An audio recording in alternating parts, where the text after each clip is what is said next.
Stories Telugu. Please subscribe. అనగనగా బుడమేరు అనే ఊరిలో సింగన్న అనే యువకుడు ఉండేవాడు. అతను తనకున్న కొద్దిపాటి వ్యవసాయ పొలంలో పంటలు పండించడమే కాకుండా మూట వేసుకుని బట్టలు, రకరకాల రంగు మట్టి గాజులు అమ్ముతుంటాడు. అతని దగ్గర బట్టలు నాణ్యంగా ఉండడమే కాకుండా ధరలు కూడా తక్కువగా ఉండడంతో అతను ఏ ఊరు వెళ్లినా మొత్తం సరుకంతా ఒక పూటలోనే ఖాళీ అయిపోతుంది. అలాగే గాజులు కూడా. ఆడవాళ్లు ఎగబడి మరీ అతని దగ్గర గాజులు కొనుక్కుంటారు. అతను ఎంత తక్కువ ధరకు అమ్మినా లాభాలు బాగానే ఉంటాయి. సింగన్న తల్లి చుక్కమ్మ, భార్య పేరు మల్లమ్మ. అతని తమ్ముడి కూతుర్నే ఇంటికి కోడలుగా తెచ్చుకుంది చుక్కమ్మ. మల్లమ్మ కూడా చాలా అణుకోగల తెలివైన పిల్ల. అత్తకి భర్తకి అనుగుణంగా నడుచుకుంటుంది. ఒకరోజు తల్లి చుక్కమ్మ సింగన్నతో ఇలా అంది. నాయనా సింగన్న, నేనొకటి అనుకుంటున్నాను.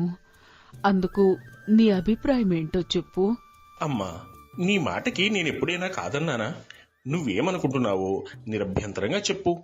ఇదిగో అత్తమ్మో, నువ్వేమైనా అనుకోగాని మమ్మల్ని వేరు కాపురం పెట్టమని మాత్రం అనకు.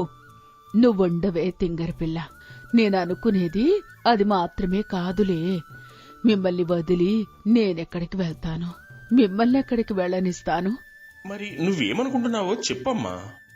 ఏం లేదు నాయనా, మనముంటున్న ఇల్లు ఎప్పుడో మీ తాతకో ముత్తాతకో జమీందారులు బహుమతిగా ఇచ్చింది. బాగా పాతబడిపోయింది. పైగా మొన్నటి వర్షాలకు గోడల నుండి పెచ్చులు కూడా రాలాయి. అందుకని అందుకని ఇల్లు వదిలి వెళ్ళిపోదామా?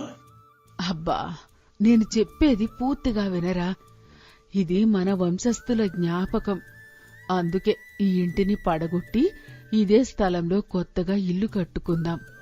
అది ఇంకో 4 తరాల వరకు స్థిరంగా ఉంటుంది. అది నేననుకుంటుంది. ఏమంటావ్? అబ్బా అత్తమ్మా, నీ ఆలోచన అద్భుతంగా ఉంది. అలాగే చేద్దాం. మీ అత్త కోడలిద్దరికీ అద్భుతంగానే ఉంటుంది. కానీ కొత్త ఇల్లంటే డబ్బు బాగా ఖర్చు అవుతుంది కదా.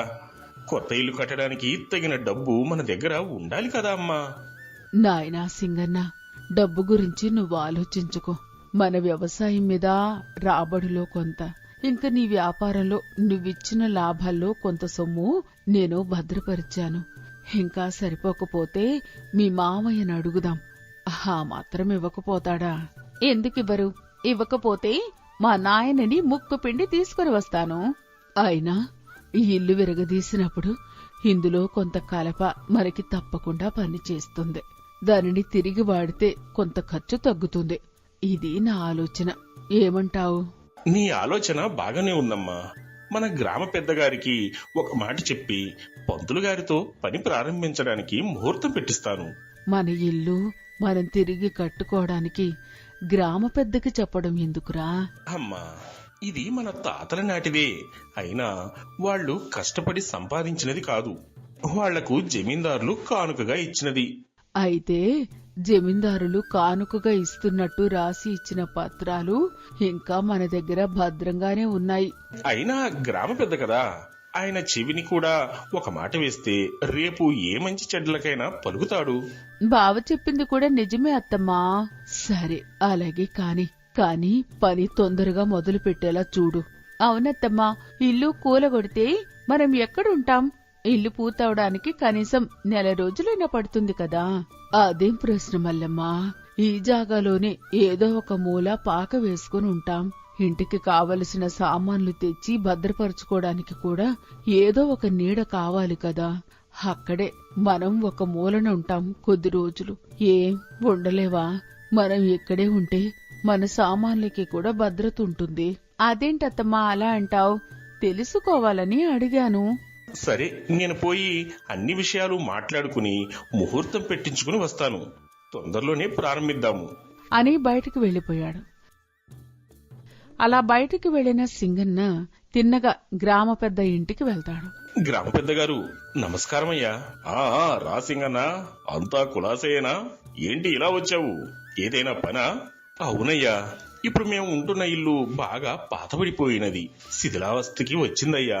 దాన్ని కూలగొట్టి అక్కడే కొత్త ఇల్లు కట్టాలనుకుంటున్నాము. నీకొక మాట చెప్పి ప్రారంభిద్దామని వచ్చానయ్యా. నీ ఇల్లు నువ్వు కట్టుకోవడానికి నా అనుమతి దేనికి సింగన్న? భలే వాడివే, సంతోషంగా కట్టుకో. కట్టుకోవడానికి నా సహాయం ఏదైనా అవసరమైతే చెప్పు, చేస్తాను. అది కాదయ్యా, ఆ ఇల్లు స్థలం మా తాతలకి జమీందారు వంశస్థులు కానుకగా ఇచ్చినది. అందువలన ఇబ్బంది ఏదైనా వస్తుందేమోనని. చూడు సింగన్న, జమీందారులే కాదు, నేనైనా ఏదైనా ఎవరికైనా కానుకగా ఇస్తే దానిపైన నాకేమీ అధికారం ఉండదు. ఇచ్చిన వారికే అన్ని హక్కులును. ఆఖరికి ఆ స్థలంలో పూచిక పుల్ల మీద కూడా హక్కు ఉండదు. వెళ్లి నిరభ్యంతరంగా ఇల్లు కట్టుకో. అప్పుడప్పుడు నేను వచ్చి చూస్తానులే. చాలా సంతోషమయ్యా అని ఊరి పూజారి రామయ్య పంతులు దగ్గరికి వెళ్లి పని ప్రారంభించడానికి ముహూర్తం పెట్టించాడు. పంతులు పెట్టిన ముహూర్తం రోజున పని ప్రారంభించారు.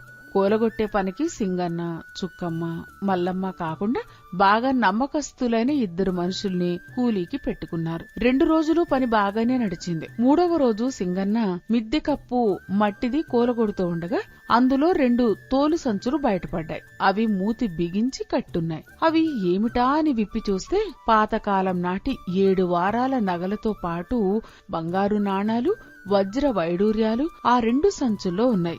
వాటిని చూసి ఆనందం పట్టలేక, అబ్బా అత్తమ్మా, ఎంత బంగారం, మణిమాణిక్యాలు, బోలెడంత ఆస్తి, ఇదంతా మన అదృష్టం అని గట్టిగా కేరింతలు కొడుతూ అనగానే పక్కనే వేరే గోడలు కూలగొడుతున్న పని వాళ్ళిద్దరూ వచ్చి వాటిని చూడగానే కళ్ళు జిగేల్మన్నాయి. చుక్కమ్మ ఆ 2 తోలు సంచుల్ని చెక్కబోషాణం పెట్టెలో పెట్టి భద్రంగా తాళం వేసింది.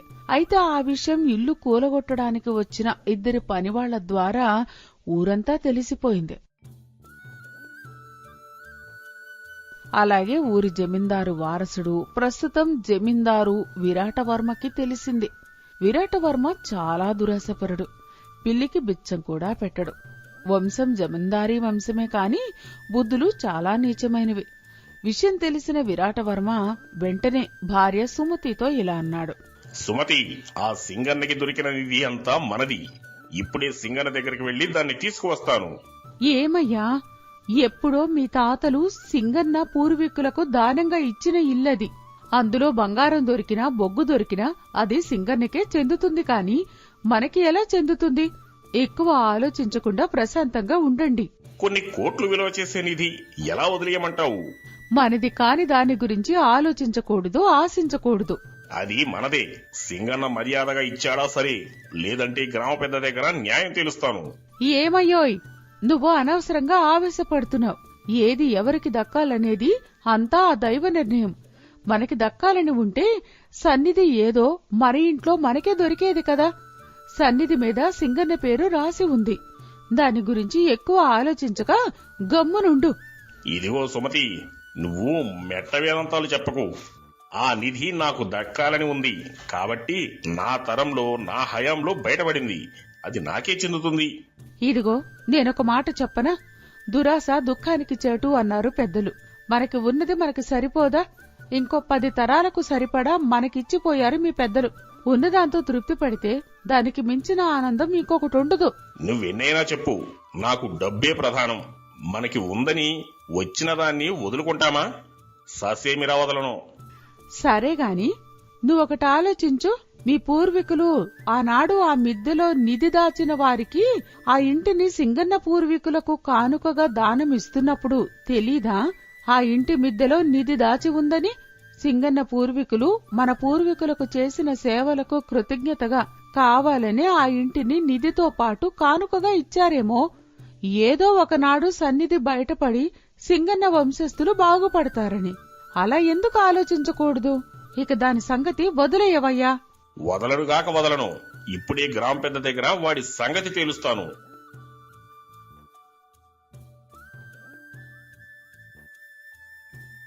అని విరాటవర్మ సింగన్న ఇంటికి బయలుదేరి వెళ్లాడు. సింగన్న తన తల్లి, భార్యతో కలిసి గ్రామ పెద్ద ఇంటికి వెళ్లారని అక్కడికి పనివాళ్లు చెప్పారు.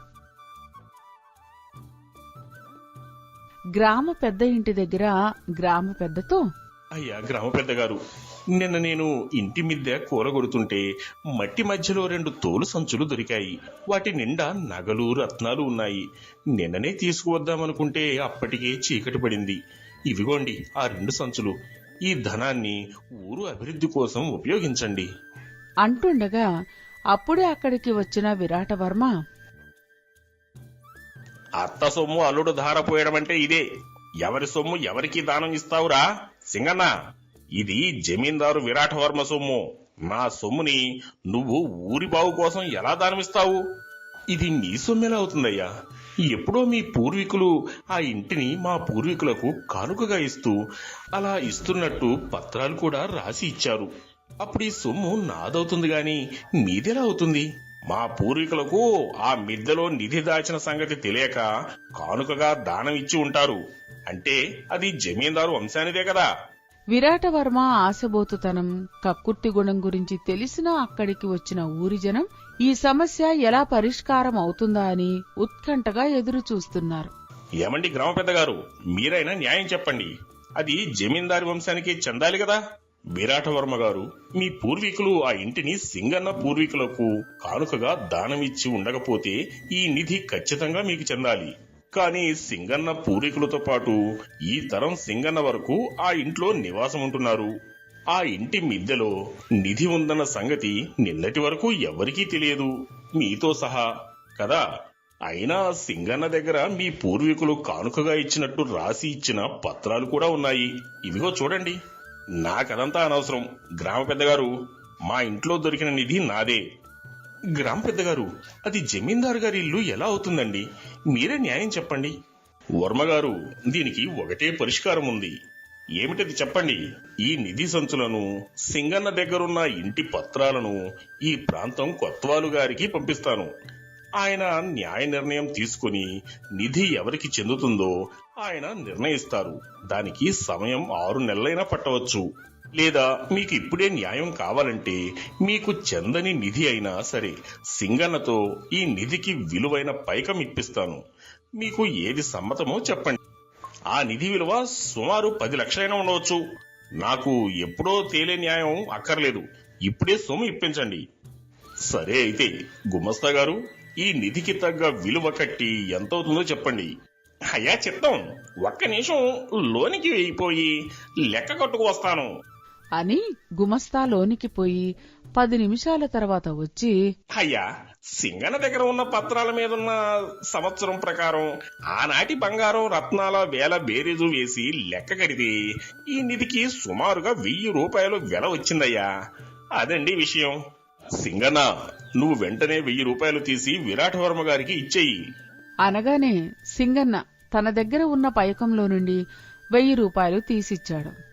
అందరి మధ్యలో ఒప్పుకున్న మాటకి ఏమీ అనలేక విరాటవర్మ 1000 రూపాయలు తీసుకుని అక్కడి నుండి వెళ్లిపోయాడు.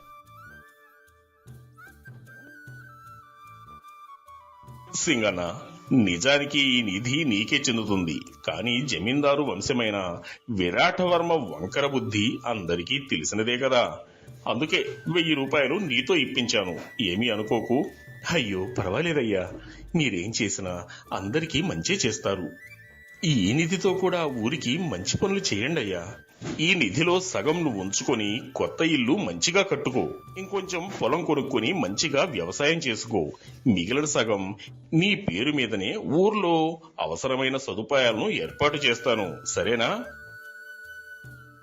గ్రామ పెద్ద నిర్ణయానికి, సింగన్న ఉదార స్వభావానికి ఊరి జనం సంతోషించారు. సింగన్న సగం నిధిని తీసుకుని మంచి ఇల్లు కట్టుకుని ఇంకొంత పొలం కొనుక్కుని మంచిగా వ్యవసాయం చేసుకుంటూ ఇంటి దగ్గరే వ్యాపారాన్ని ప్రారంభించి అనతి కాలంలోనే ధనవంతుడయ్యాడు. మిత్రులారా, మనది కాని దానికోసం ఆశపడకూడదు.